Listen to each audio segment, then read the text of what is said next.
The winds shifted atop Mount Olympus in the early morning, thick with anticipation of a grand festival that would soon unfold. The hall of feasting, carved from pearly marble and laden with shimmering gold, bustled with an air of celebration and tension. Nymphs rushed to and fro, draping columns in colourful garlands and setting out elaborate platters of ambrosia and nectar. Flocks of doves and swallows swooped overhead, drawn by the promise of an extravagant feast. In a far corner of the great hall, the 9 muses tuned their instruments, plucking lyres and adjusting flutes. Zeus, their ever-watchful host and father of gods and mortals alike, had called the pantheon together. Yet, beneath the veneer of spectacle, an undercurrent of unease stirred. Unbeknownst to many, an uninvited guest was preparing her grand entrance, her arrival poised to twist the tapestry of the evening. Her name was Eris, the goddess of chaos and discord. Once recognized for her cunning and subtle manipulations, she had gradually drifted from the councils of Olympus. Her presence unsettled the immortals for reasons more complicated than mere fear. It was that she served as a mirror to their own insecurities. Whenever Eris appeared, she had a knack for exposing hidden grudges, turning whispers into thunderous accusations. One flick of her pale fingers could unravel friendships forged over centuries. So it was no surprise, truly, that the pantheon braced themselves with a faint sense of dread at the mention of her. Some believed that Zeus, in his fatherly wisdom, had chosen not to invite her to preserve peace. Whether that was wise or misguided would soon become tragically clear. As dusk descended, the halls glittered with starlight that seemed to intensify the festival's magnificence, as if every precious stone embedded in the columns sparkled in competition with the actual night sky. Hera, draped in robes of royal purple, circulated among her fellow deities, exchanging pleasantries laced with veiled critiques.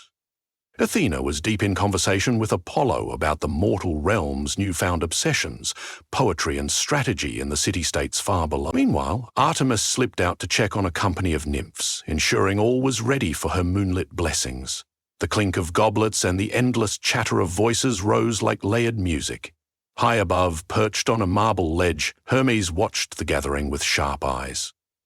Nobody, it seemed, sensed the nebulous pressure building in the air, the silent herald of discord's approach. Within the labyrinthine halls beneath Olympus's main chamber, Eris had arrived, cloaked in shadows. She wore a dress fashioned from threads so dark they seemed to swallow the torchlight, giving her the impression of a living silhouette. Though she was invisible to mortal eyes, the gods sometimes perceived an unsettling ripple in the corner of their vision as she moved past. She trailed her slender hand along the marble walls, amusement flickering in her eyes. Her heart hammered, fueled by a potent mix of anger and exhilaration. She knew she was not welcome. The problem was, this feast was too grand to miss, and chaos would not be denied its stage. Slipping unnoticed into an alcove near the entrance of the banquet hall, she observed the mingling immortals. A heated conversation between Ares and Poseidon drew her attention. The god of war glowered at the Sea Lord over some dispute concerning the mortal city of Corinth. With almost imperceptible care, Ares drew forth a small black apple engraved with strange runes. This was the apple of fraught desires, crafted from the essence of bitterness and longing. Legend whispered that a single glimpse of it might divert affections, awaken pride, or corrode alliances. She cradled it like a precious gem. The mortals had once heard only of the golden apple that launched the Trojan War, but Eris had a wide variety of apples in her arsenal, each with its own devious properties. Soon, the heralds announced the official commencement of the feast. Great golden doors swung open, revealing Zeus seated upon his towering throne. Flanked by thick columns, the king of the gods beckoned all to join him at a sprawling table that shimmered under the glow of 1,000 magical lamps. Rows of ambrosia-laced dishes threaded between pitchers of sweet nectar. The moment hummed with promise. Eris waited for the perfect point in this ritual, and it came when the entire pantheon bowed their heads to honor the Father of Gods. She slipped into the grand hall, moving like a gentle ripple in a still pond. The Muses began their performance, a lively overture that soared through the chamber. As the final notes echoed away, the chatter resumed. Hermes delivered a playful toast, praising Olympus's grandeur, and all responded with hearty applause. Eris, hidden in the swirling crowd, studied each face. Her cold gaze paused on Hera, who exuded well-honed regality, flipping her curls as she leaned toward Zeus. Then on Aphrodite, whose beauty seemed to outshine the entire array of lamps. And finally on Athena, stern yet poised, exchanging words with mortal poets by the entrance. How different they were, and how easy it would be to set them upon one another. She slid closer to a group engaged in a spirited debate. Dionysus was extolling the virtues of a rare vintage he'd concocted, promising a rapt audience that a single sip could prompt new flights of inspiration. Artemis, less interested in wine and more in her hunt, observed with stiff tolerance. In the midst of their conversation, Eris brushed against Dionysus's sleeve and let a fragment of chaos slip through her fingertips and into his cup. Immediately, he faltered mid-speech, an uncharacteristic frown disrupting his jovial features. Something rankled him, and he glared at Artemis with a deeper intensity than before. It was a small sowing of discord, but she knew it would ripple outward like circles in water. The feast soared on in merriment. Conversations crisscrossed the table.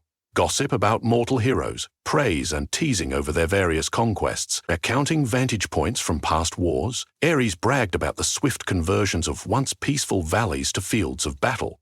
Demeter fretted over the upcoming harvest season. Hera complained in hushed tones about the petty flirtations of lesser nymphs trying to catch Zeus' eye, though the king of the gods pretended not to hear. This interweaving of voices might have continued in relative harmony if not for the next move by the goddess of chaos. Between playful banter, Eris produced her dark apple and let it tumble onto the table with a delicate thud. The apple's runes glowed in a subtle, haunting way that made it impossible for the gods not to notice. In that instant, it seemed each deity lost the thread of their conversations, their eyes locked on that mysterious fruit. Recognition dawned, slowly memories of the golden apple that once sparked jealousy among Hera, Athene, and Aphrodite. Was this another twisted game from Eris? A hush fell over the hall, and the Muses, uncertain, halted their sweet melodies. Tension coiled in the silence, as if the entire feast were holding its breath. Only Zeus maintained composure, a controlled torrent of suspicion burning behind his measured gaze. When Eris stepped forward, no longer hidden, the visage of hush turned into startled murmurs. A wave of exasperation washed over Hera, who clenched her fists at the intrusion. Poseidon leaned back, arms folded, seeking to gauge how events might unravel. Ares, always eager for conflict, smirked in anticipation. With languid grace, Ares lifted the apple from the table, raising it as if in offering. "Think of this as a gift," she said, voice low and compelling. "After all, is any banquet complete without a touch of divine spice?"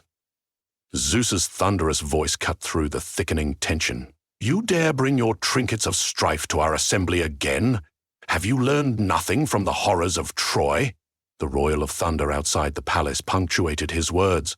He did not hide his indignation, but in Eris's eyes that fury only fanned her resolve.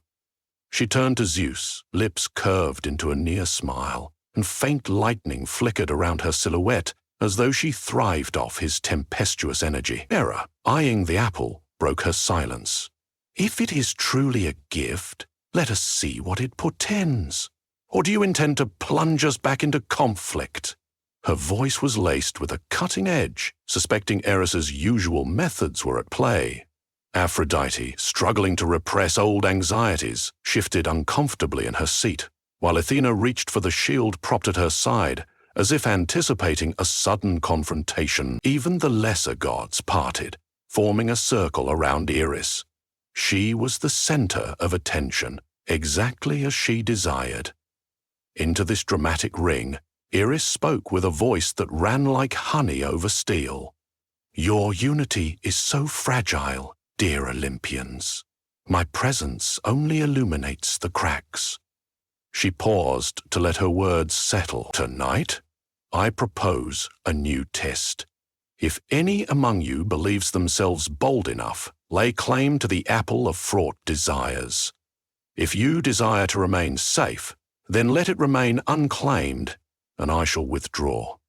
But how many among you can truly resist the chance to grasp at more power, more fame, more awe? The initial reaction was an uneasy silence. Then Hera, in her ambition to maintain the dignity of her station, clenched her jaw. Hearing the faint, elusive whisper from the apple, she sensed a promise of absolute devotion from Zeus, the sort that had eluded her. She caught herself stepping forward a pace, only to halt as she glanced around at the others. Aphrodite, reflexively smoothing her golden hair, fought the sudden impulse to ensure her place as the undisputed epitome of beauty. Even Athena, who prided herself on wisdom, felt a tug in her mind, a fleeting curiosity about what new realms of knowledge the apple might unveil. The seeds of doubt and envy were planted, and Eris watched them grow. From the dais, Zeus pounded his scepter once more. "Desist," he commanded. "We shall not become pawns again to your cunning." The flicker of lightning in the high windows crackled, yet for a heartbeat everyone seemed rooted in place, unsure whether to obey or to yield to curiosity. Eris's eyes darted from face to face, gleaming with triumph. She placed the apple upon a raised pedestal at the center of the feast. It sat there, radiating an unsettling aura in the swirling torchlight. "If you wish me gone, destroy it," she dared. A ripple of shock passed over the assembly. Destroy the apple? That would mean rejecting the temptations within. Would anyone be bold enough to risk the unknown repercussions of such an act? With measured deliberation, Ares advanced, brandishing his spear, clad with menace. While gods and mortals might cower before this violent display, Ares did not flinch. Ares set his lance's tip mere inches from the apple's surface. But in that moment, a wave of intangible force emanated from the runes, filling him with a flood of past resentments, old battles he had not conclusively won, slights from Zeus's favoritism of Athena.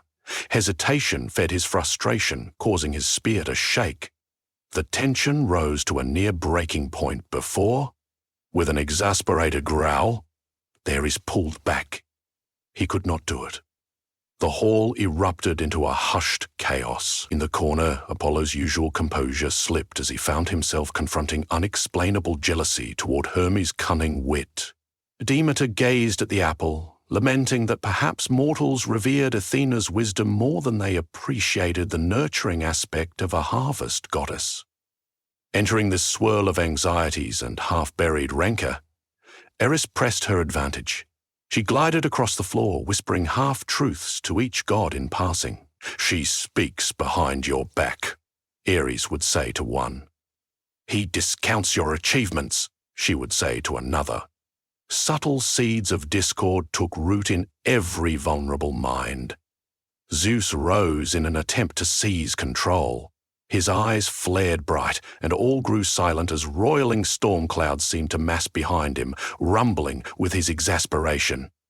"I will drive you off our sacred mountain if I must," he boomed, for a moment projecting the formidable power that had made him ruler of Olympus. Eris faced him, unwavering, the faintest curve at the corners of her mouth acknowledging his threat, but undermining it in the same breath. "You are free to try," she replied. "But can you convince the others to unite their power with yours?" She directed a meaningful glance across the hall, at the resentful glances swapping among the entire pantheon, at the confusion and budding strife. Would they form a unified front or descend into fractious conflict? In that moment, Hera stepped forward. Although she harbored her own resentments, she also carried centuries of experience keeping the pantheon intact. She laid a hand on Zeus's raised arm, calming him ever so slightly. The subtle interplay of devotion and tension in her eyes spoke volumes. She turned to the other immortals. "Do you not see what she's doing? We must not quarrel among ourselves. Let us stand as one, as we did to overcome the giants and the titans of old." Her voice, steady with regal authority, seemed to pull the gods closer to a unifying stance, like a spark attempting to light a damp torch. For a fleeting instant, it looked as though Hera's appeal might unravel Eris's carefully laid plan. A quiet hush blanketed the hall, and the apple of fraught desires seemed to dull in its glow. Dionysus swirled a cup of wine, pondering the strife he had momentarily felt toward Artemis. Athena cast off the malicious whisper that plagued her, focusing instead on the broader good. Even Aphrodite, feeling irrational jealousy incited by the apple, noticed the fleeting insanity of claiming such a source of discord. Was unity actually gaining ground? Sensing the shift, Eris spat a single enchanting word, and the apple flared with renewed brilliance.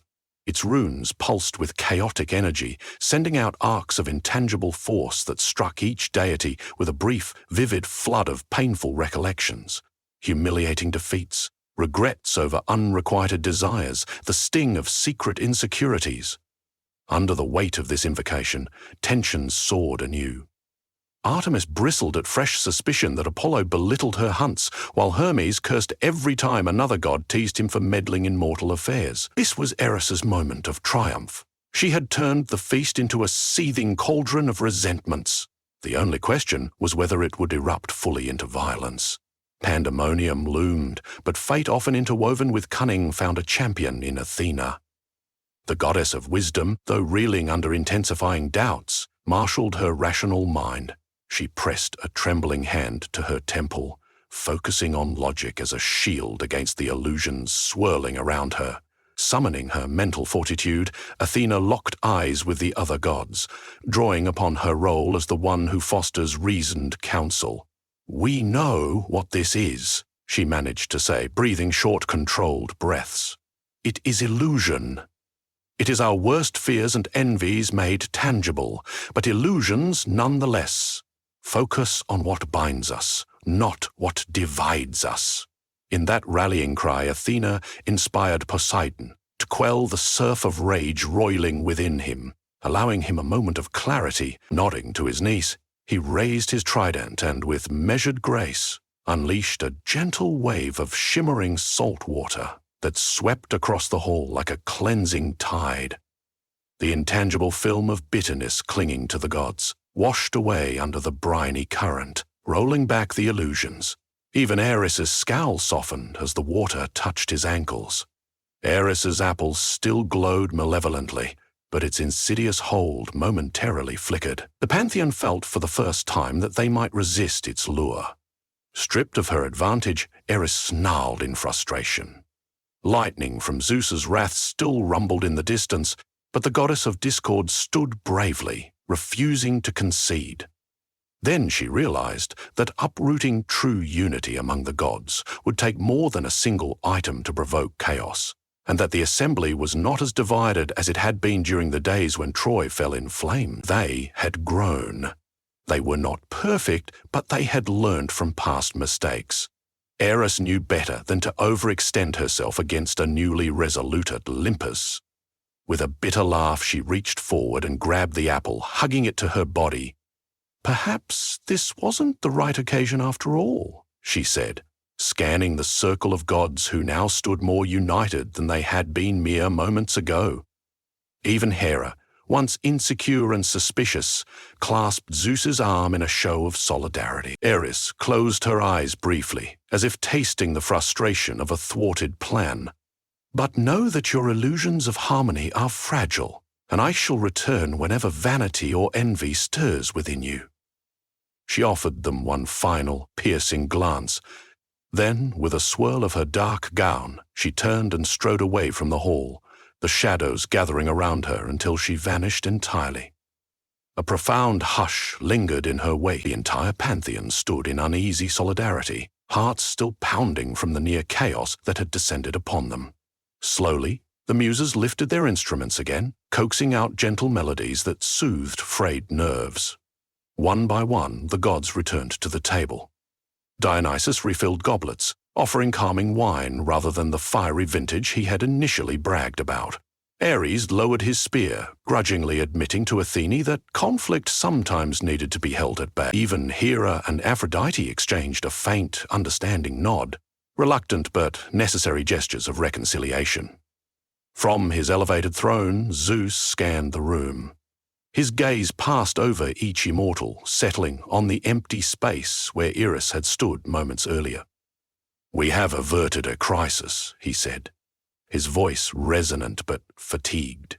"Let us learn from this night. Chaos only finds root in our divisions." A subdued murmur of agreement spread through the hall. Yet, in the corners of their hearts, each god also understood that the seeds sown by Eris could always lie dormant until new resentments and misunderstandings watered them again. Still, the festival resumed, albeit with a calmer, more reflective tone. Instead of brazen displays of power and indulgence, the deities engaged in more genuine conversation. Tales of heroism and heartbreak were told by flickering torchlight. Hermes performed illusions to add a spark of merriment. Artemis whispered blessings to a few mortal visitors below the peak, watching from the foot of the mountain. Even Hephaestus, usually tucked away in his forge, was drawn into a conversation with Demeter about forging tools for more efficient ploughing in mortal fields. They recognized the precariousness of their existence. Though they were gods, the slightest tilt could unravel their peace. Eventually, the moon rose to its zenith, silver beams pouring through the vaulted windows. The last of the nectar was consumed, and new friendships and truces found their tenuous beginnings. Despite the uneasy memory of Eris's intrusion, an unspoken sense of relief took hold. For all the illusions of power and immortality, they were reminded again how fragile their relationships truly were, how easily a single entity with a penchant for discord could topple their illusions of harmony. The festival's conclusion might not have been as jubilant as expected, but perhaps it was more meaningful. High above the clouds, in a blackness illuminated by scattered starlight, Eris watched from afar. She clutched her apple, feeling the pulsations of lingering resentment still emanating from within Olympus. Though her immediate plan had failed, she knew that seeds of discord never fully died. They could always be revived. A glimmer of contentment lit her eyes at the thought. She might allow the gods their brief sense of victory, their earnest chatter of forging unity. But eventually, inevitably, ambition, jealousy, and strife would once again provide fertile soil for her return. Even as she withdrew from the mountain's slopes, the faint echoes of celebration and renewed camaraderie drifted upward. If anything, such fleeting harmony was the perfect stage for her next endeavor. She thrived in the interplay of tensions. No matter how well the Olympians sealed their cracks, a subtle shift could lay them bare once more. In the end, it was the exquisite tension at the heart of existence that sustained her. Chaos might recede, but it was never truly gone. With that final dark reflection, Eris dissolved into the night, leaving the gods to revel in the calm after the storm. For now.